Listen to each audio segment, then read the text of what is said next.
The battle had already been lost when Robb Stark whispered those words. Blood soaked his tunic, and his breath rattled with each word he forced out. Arya knelt beside him, her face smeared with dirt and grief, hands trembling. The twins stank of betrayal. The Red Wedding would go down in history as the night House Stark was butchered. But amid the death and ruin, Robb chose his final act carefully, not a plea for mercy, not a cry for vengeance, but an order. Take her. To the Vale. To the old knight. You know who. Tell him to make her into what the world fears. Arya didn't understand, not at first. She was still clutching his hand when the light left his eyes. They had come for her too, but she was too quick, too small, too ghost-like in the chaos. She escaped the massacre with Hound's help. Just like in the timeline, she remembered. But this time, she didn't just wander, seeking vengeance blindly. She carried a purpose. She carried her brother's command like a sword across her back. The Hound didn't ask many questions, but he noticed the change. She was quieter, focused, not just angry, but intent. They made their way to the Vale, and she never told him why. Sir Davrick Arryn was an old knight who had long abandoned politics for silence. Once he'd fought alongside Ned Stark during Robert's rebellion, and later vanished after a failed rebellion in the Vale. Arya found him in a forgotten watchtower, sharpening a blade for no reason but habit. When she told him Robb's last words, he simply stared at her for a long time. "You want me to turn you into a weapon?" he said, voice like rusted steel. "You sure it's not just vengeance you're after?" Arya's eyes never blinked. "What's the difference?" He didn't smile, but something in his face shifted. He saw her, not as a little girl or some high-born brat. He saw the ghost of war behind her eyes, and maybe he saw a second chance for himself. Training began before the sun rose, and it didn't stop until blood spilled. Arya bled, often. She cried more than she'd ever admit. But she learned. She listened. She grew harder.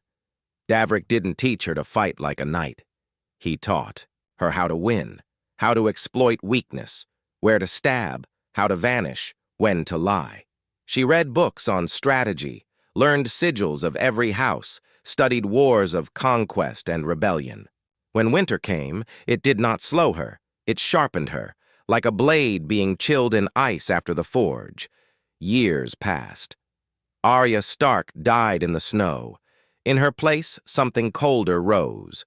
Word traveled slowly, but it did reach her. The Boltons now ruled Winterfell. Sansa was their captive. The North was broken. Arya remembered Robb's face, the blood in his mouth, the shame in his eyes. They'd stolen his war, and the North followed those who wore his skin in mockery. She did not weep.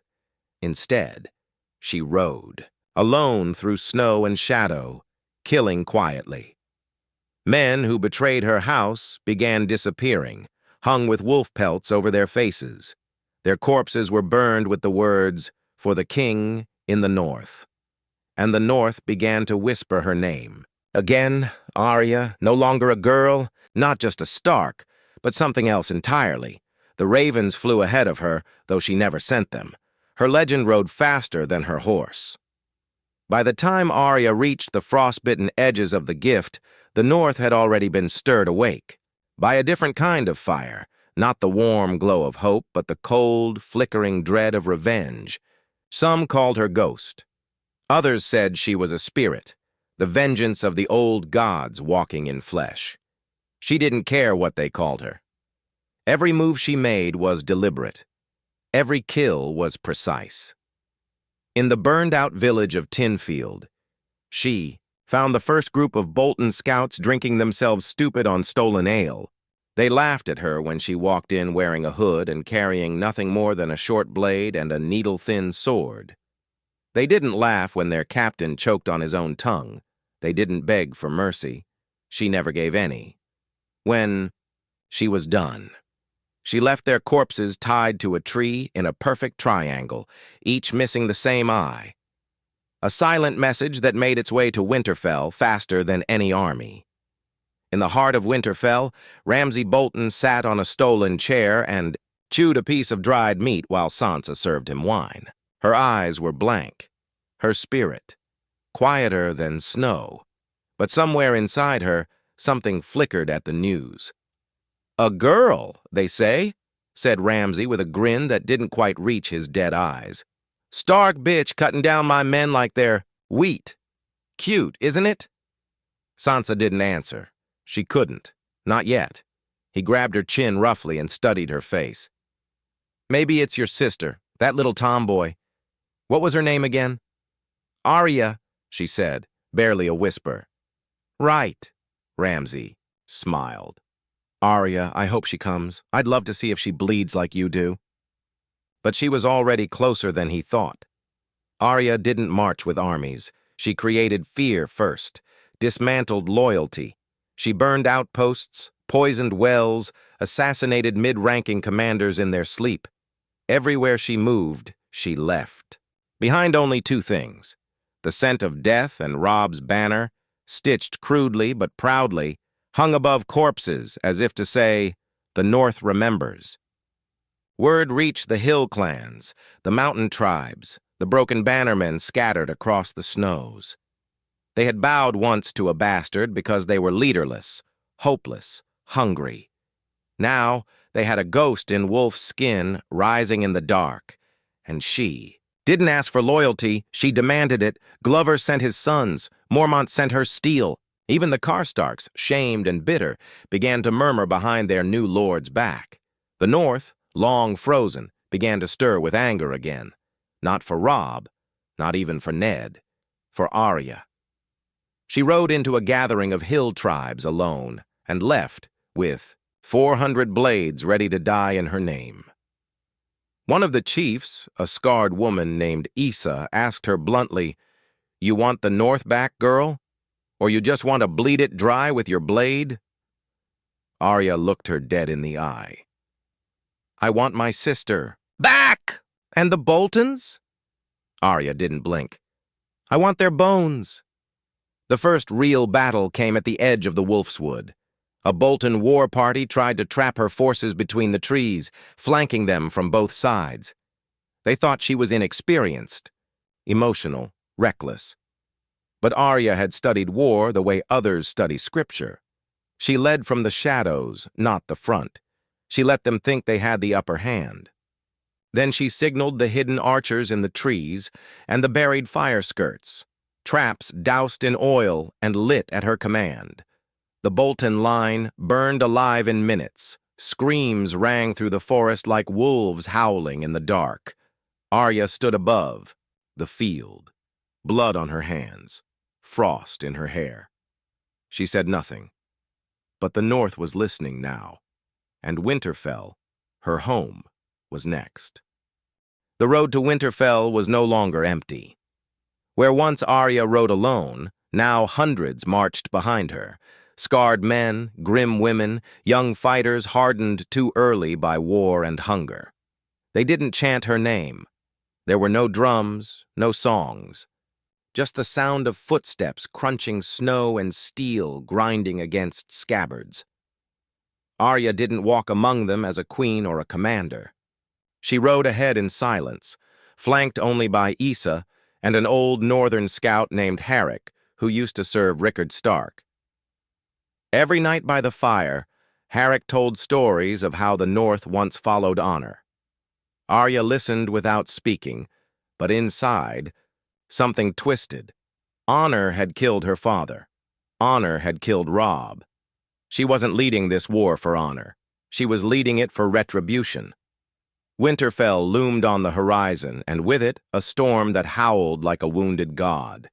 The bastard of Bolton, Ramsay Snow, fortified the walls. His scouts warned him of the approaching force, but they underestimated it.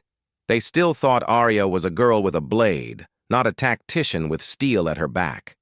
Ramsay, ever the sadist, welcomed the challenge. He didn't reinforce the gates. He didn't ride out to meet her.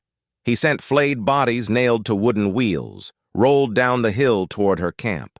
Among them were scouts who'd gone missing days earlier. Arya didn't flinch. She had seen too much to be frightened now. But she remembered each face, and she made a list. The siege began without warning. Arya didn't build siege towers. She didn't wait for spring. She sent fire arrows over the walls at night. She sabotaged the supply lines with mountain tribes. She ordered tunnels to be dug through the permafrost, slow, painful work that cracked fingers and bled knuckles. Still, they dug. Winterfell was her home, and she would not take it with a scream. She would take it like a shadow swallowing light. Ramsay retaliated with his own brand of madness. One morning, Arya woke to the cries of wolves, real ones, howling near the southern wall. She found out later that Ramsay had captured a litter of direwolf pups. He killed them slowly, one each day, within earshot of her camp. He was trying to draw her out. He didn't understand that the girl who would have rushed in had died years ago. This Arya waited, plotted, and when she struck, it was not at his walls, but his foundation. She found the old maester who once served the Starks. He'd been forced into silence, locked away in the library. She freed him quietly, and he drew her a map of the ancient crypt tunnels that lay beneath Winterfell. No one had dared use them since the fall of House Stark. Arya smiled for the first time in weeks. The dead would open the door for the living.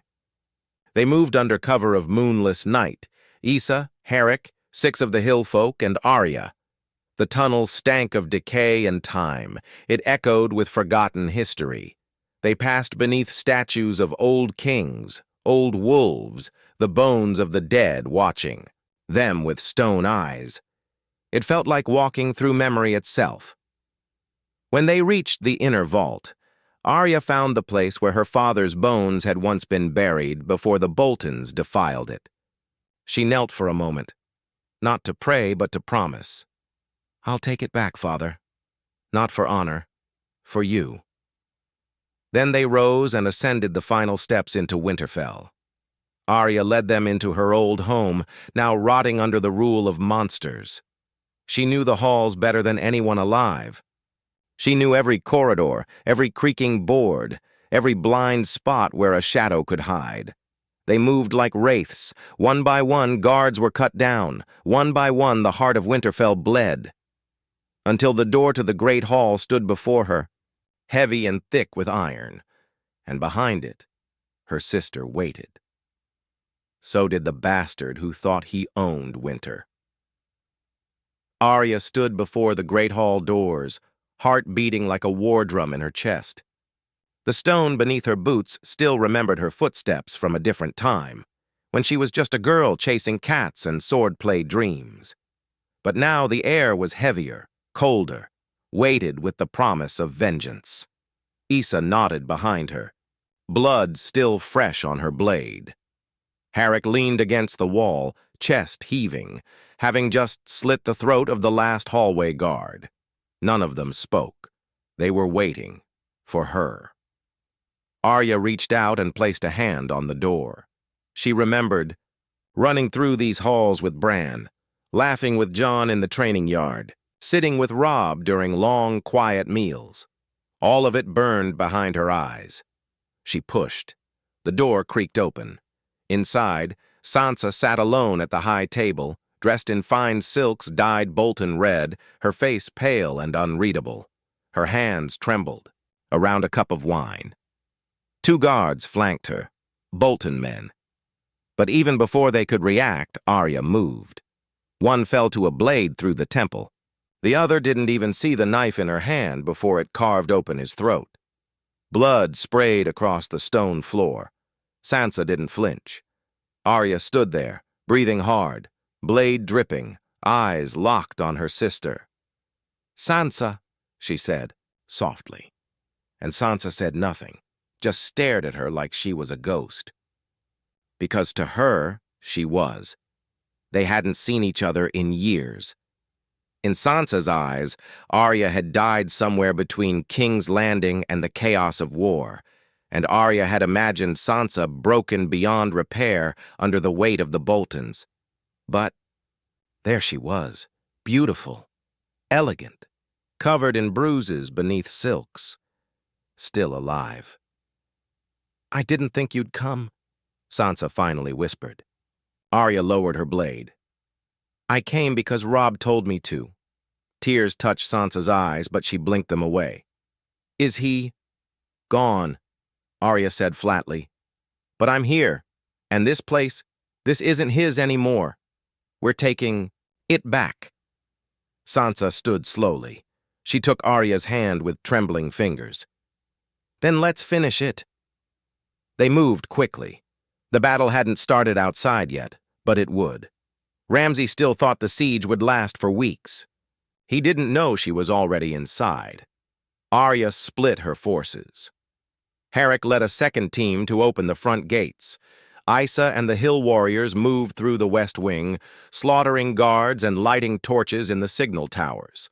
Sansa guided Arya through the secret servants' passages Ramsay used when he didn't want his hunting dogs to see him sneaking into her room. He wouldn't sneak tonight. He would run, and he wouldn't get far. They found him in the kennel, fitting. He stood there in the dim torchlight, feeding his hounds. The dogs growled low, not at Arya, but at him. Even beasts could sense the balance of power shifting in the room. When Ramsay turned, he smiled wide. "There you are," he said, licking his teeth. "Little wolf, come back to play?" Arya didn't speak. She stepped forward and tossed something at his feet. It was a small leather pouch. He opened it. Inside were 3 fingers, still warm. "I believe these belong to your manservant," she said coldly. He laughed, but his eyes narrowed.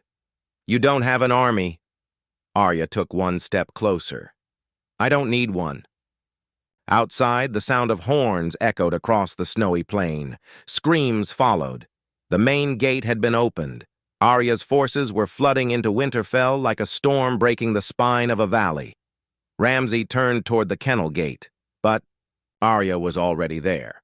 Her foot slammed into it, locking him in with his dogs. "You know what they say about hungry beasts," she said. The hounds stared at him, their instincts turning. Ramsay stepped back, genuinely shaken now. "You don't have the stomach for this. You're just a little girl with a list." Arya cut him off. "I was. But then you killed my brother." She turned her back as the dogs began to growl, and she didn't stop walking when the screaming began.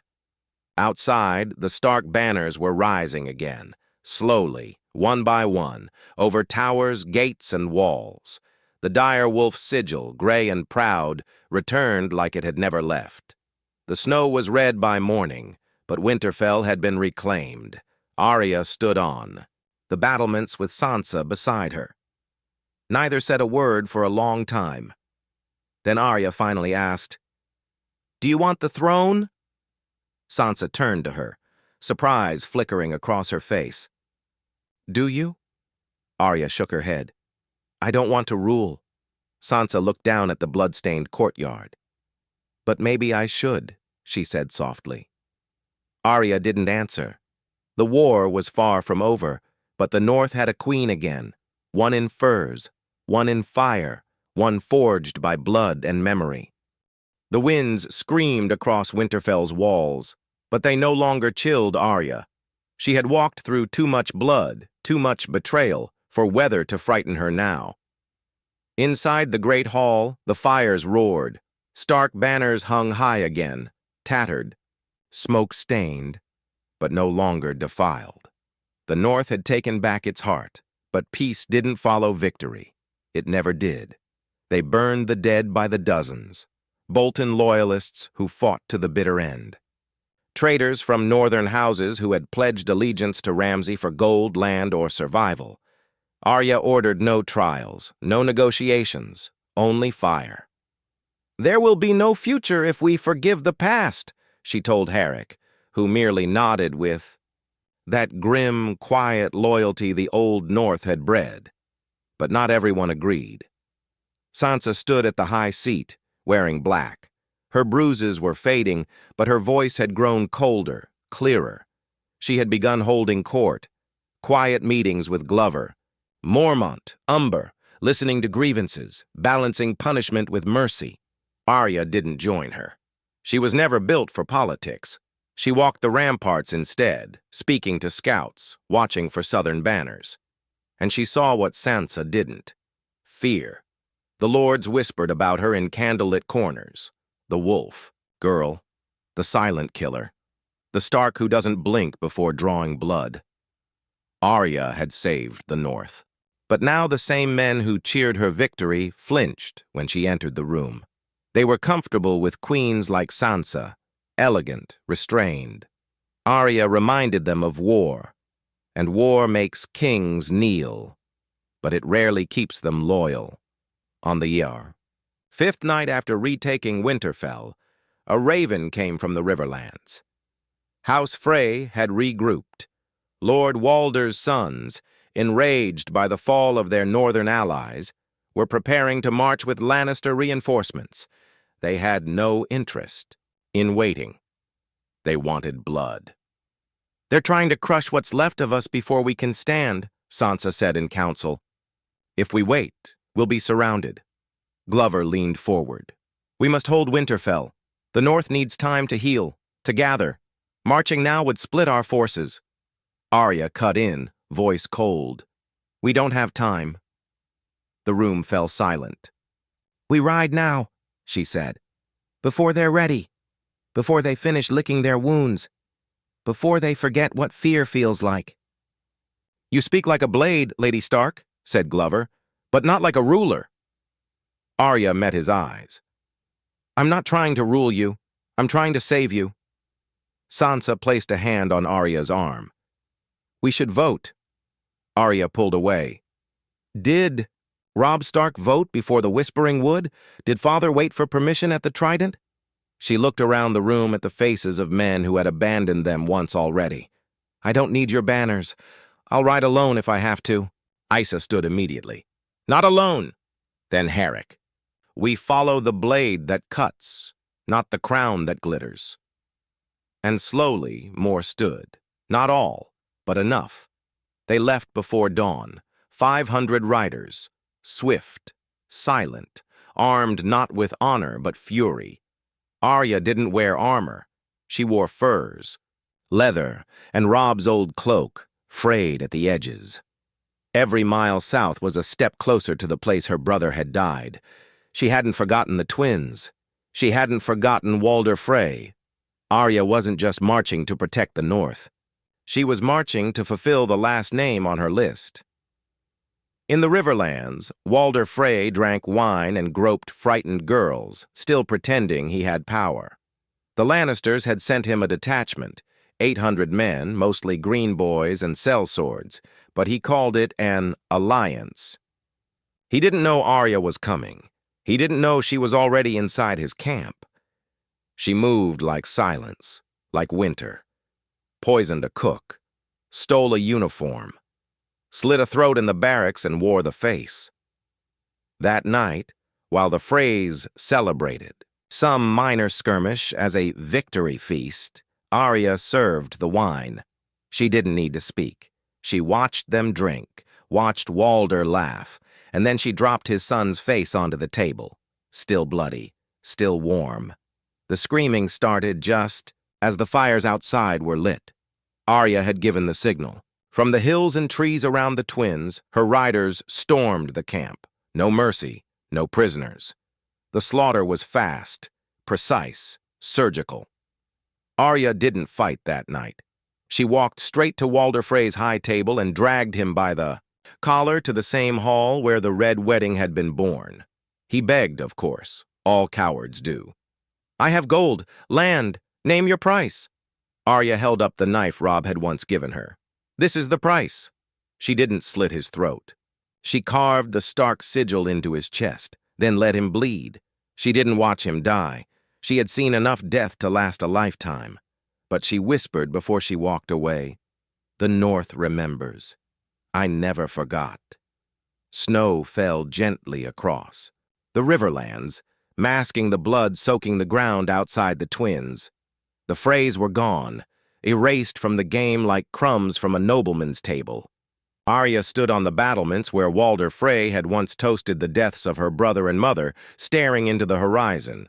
She'd expected to feel satisfied, to feel something. But instead, her chest felt hollow, like her heart had been, scooped out and replaced with cold wind. Issa approached her quietly. "It's done," she said. "They're burning what's left of the bodies." Arya nodded without looking. "Good." The flames crackled in the distance, but the sound didn't comfort her. Too many ghosts in that place, too many faces that would never smile again. The war wasn't over. It had only shifted. Because with the Freys gone, a power vacuum had opened, and vultures had already begun to circle. 3 days later, a raven arrived at Winterfell. It carried a simple message. The Queen in the South demands fealty or war. The wax seal was unmistakable, the lion of House Lannister. Cersei had crowned herself queen in King's Landing, and now she was reaching out, not to negotiate, but to conquer. Sansa's hands trembled as she read the letter to the council. Arya wasn't there. She hadn't returned yet from the Riverlands. But Sansa knew her sister well enough to guess what she'd say. Burn the letter. Send the bones back in the return pouch. But Sansa was no longer just a survivor. She was a Stark who had learned the rules of the South, where poison dripped sweeter than blood, and alliances killed slower than swords.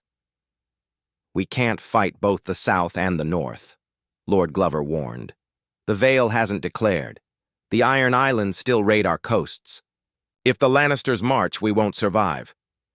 "Then we don't wait for them to march," Sansa said quietly. They all turned to her. She stepped forward, voice cold but firm. "We crown Arya." Gasps rang through the hall. "She doesn't want to rule," said Mormont. Sansa looked each of them in the eye. "No, but we need her to." Arya returned a week later, dirt still fresh on her boots, blood crusted beneath her nails. She found the council gathered in the great hall. Sansa waited at the top of the dais, cloaked in gray and white, her hair braided in the old northern style. Arya stepped through the doors like a shadow. The entire room fell into stillness. She looked up at her sister. "Why am I here?" Sansa took a breath. "Because they want a queen."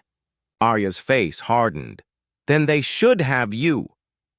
But Sansa shook her head. "They won't follow me, Arya. Not like they follow you. You bled for them. You burned for them. They chant your name in the mountain towns. They light torches when you pass through villages. They don't want a queen who survived." She took one step closer. "They want one who fought." Arya turned to the room, saw the eyes watching her like she was some half-mythic creature. A girl turned blade, a shadow in the snow, a Stark carved out of vengeance. "I'm not a queen," she said. "I'm a weapon." Lord Mormont stepped forward. "Then let the crown be your scabbard." They crowned her beneath the heart tree, not with gold, but with a circlet of dark iron forged from blades taken from the Freys. The old gods watched in silence, red sap weeping from the tree's face. Arya stood still as the cold touched her skin. She didn't kneel. She didn't smile. She didn't cry. She only whispered, "For Robb, for Mother, for the North." And the crowd chanted her name, not in joy, but in thunderous reverence. "Arya! Arya! Arya!" The Wolf Queen, the warrior of winter, the girl who had turned vengeance into rule. But peace never lingers long in the North. A new shadow stirred across the sea, and word reached Arya in hushed whispers. Daenerys Stormborn had landed in Dragonstone, and she brought fire with her. The raven came at dawn, wings black against the gray sky, circling twice before landing beside Arya's throne, a simple chair of dark oak and direwolf pelts. She read the message silently, her face unmoving, though those around her knew better than to mistake her stillness for calm. Daenerys Targaryen, Queen of Dragons, demands an audience. She comes with fire. No threat, no request, just a warning written as courtesy.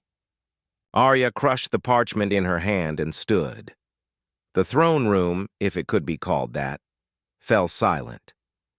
"She's not here to talk," Arya said. "She's here to finish what her father started." By mid-morning, Arya stood with Sansa on the battlements, watching the horizon. They'd posted scouts along every mountain pass, but it didn't matter. You didn't need scouts to know when a dragon approached. The sky would tell you. And it did. Around noon, the sun dimmed behind. Thick, unnatural smoke. A roar echoed across the plains like thunder screaming in pain. Soldiers dropped their spears, horses reared. The skies ripped open as Drogon descended, black wings wide as Winterfell's outer wall. He circled once, then landed with such force that stones cracked beneath his weight. Upon his back sat Daenerys Stormborn, her silver hair tangled in the wind, her eyes glowing with heat. Beside her rode the Unsullied, 10,000 strong. Grey Worm at their front, silent, unreadable. Daenerys dismounted without fanfare. She didn't smile, she didn't threaten, she simply walked through the gates like she owned them. Arya met her at the courtyard. 2 queens, one forged by fire, the other carved from ice and loss. Neither bowed. "You wear a crown that doesn't belong to you," Daenerys said, voice soft but heavy. "The 7 kingdoms are mine. The North is not a separate country. It never was." Arya looked at her, cold and calm. "The North didn't ask for your fire. We buried enough kings who thought they were owed our loyalty." Daenerys stepped closer. "I am not Cersei. I am not your father. I came to free this realm." Arya's jaw clenched. "By burning it?" Drogon hissed behind her, as if insulted. Daenerys didn't flinch. "I came to unite it, with blood if I must, but I'd rather do it with understanding." Arya stepped aside, gesturing to the castle behind her. "Then come inside, and let's see how much of each you've brought."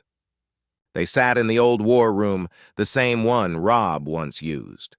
The Stark sigil still clung to the stone behind the high seat. Daenerys laid her hands on the table, her rings gleaming like cold suns. "You're young," she said, "and powerful. I admire that. But you rule with fear. Even your lords whisper that." Arya raised an eyebrow. "And yours don't whisper at all?"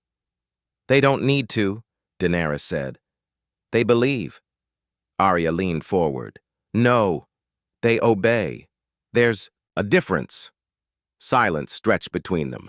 "You think you know what it means to rule," Arya continued. "But you're not here for justice. You're here for control. You say you want unity, but you don't want allies. You want kneelers." Daenerys stood slowly.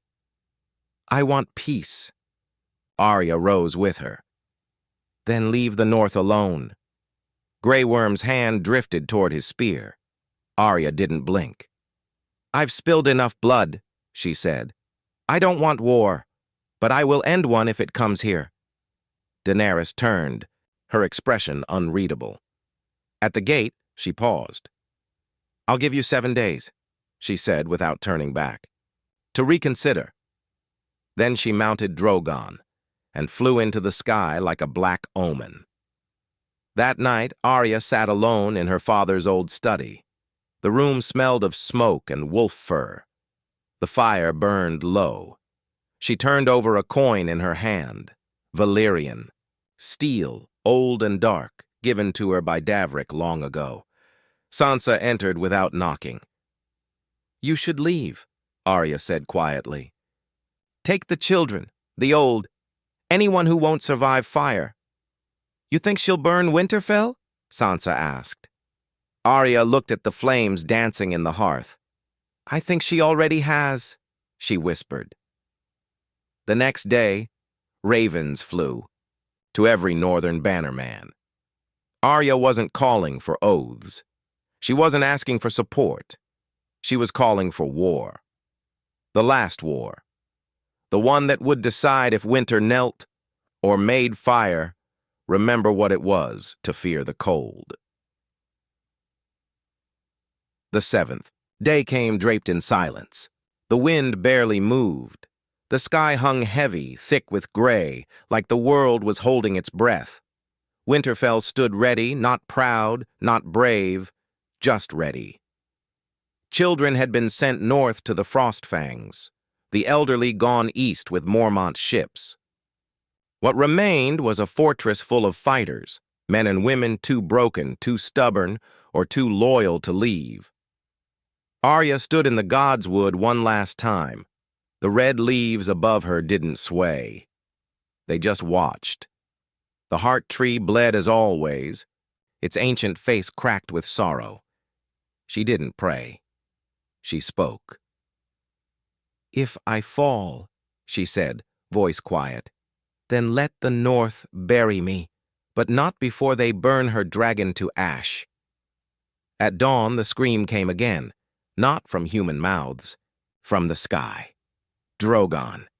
He didn't circle this time. He descended like death itself, fire blazing from his throat as the Unsullied stormed the fields. Daenerys had not come to negotiate. She had come to end the Starks, once and for all. Winterfell's walls shook under the first wave of fire. Archers lit the sky with arrows, but none pierced Drogon's hide. Men screamed, horses scattered, parts of the eastern tower crumbled. But Arya didn't flinch. She wasn't there to hold the wall. She was hunting.